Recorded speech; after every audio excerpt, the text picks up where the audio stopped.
Hi, and welcome to Mandated Reporting with Child Development Careers. Meet Brandon Jacobson, who teaches child development careers in the Bay Area.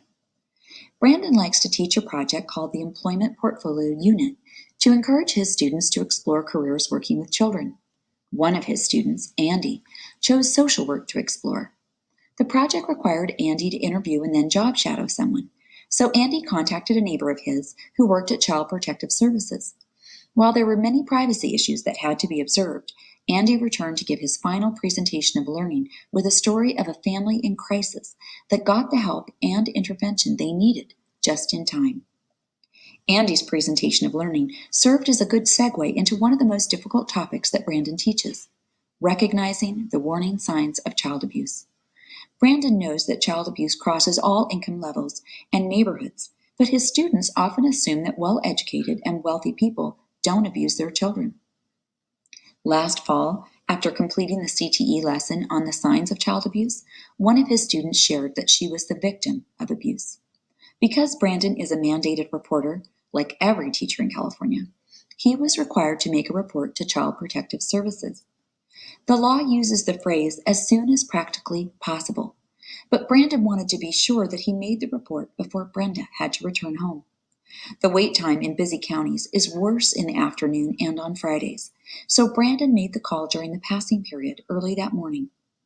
He had another teacher watch his class just in case he was still on the phone when the bell rang.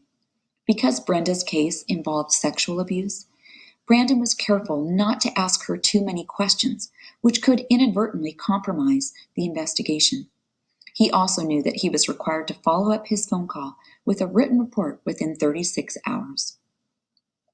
This spring, another student named Shannon shared that her aunt has a 5-year-old and a toddler that she just couldn't provide food for. Brandon had never met the aunt, but knew that his responsibility was to make the report, not investigate the truth of it. Although Child Protective Services will take Brandon's name and phone number, he knows they will not share it with Shannon's aunt.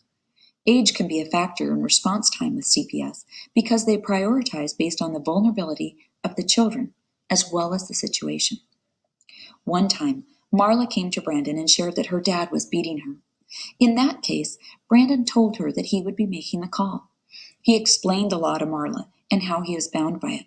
He outlined the process with her and encouraged her to be open and honest about what was going on when the authorities made contact. Marla was relieved to share her story and was more than willing to make an appointment with the school counselor to talk more about what she'd been experiencing. Brandon knows that counselors are trained to handle the emotional aspects of child abuse in a way that he is just not equipped to. He feels that he is part of a team of professionals who work together to help families in need get the education or the intervention they need to keep all children safe. Marla was able to get the help she needed to cope with her situation. Sometimes it's just not clear if a call should be made, so Brandon calls anyway. He's found that the caseworker on the hotline is happy to help him figure out if a report should be made. For instance, when Brandon had a question about a student who was suicidal, the caseworker asked questions about how the parents were responding. Because they were actively seeking help for their child and not contributing negatively to the situation, CPS did not need to be involved.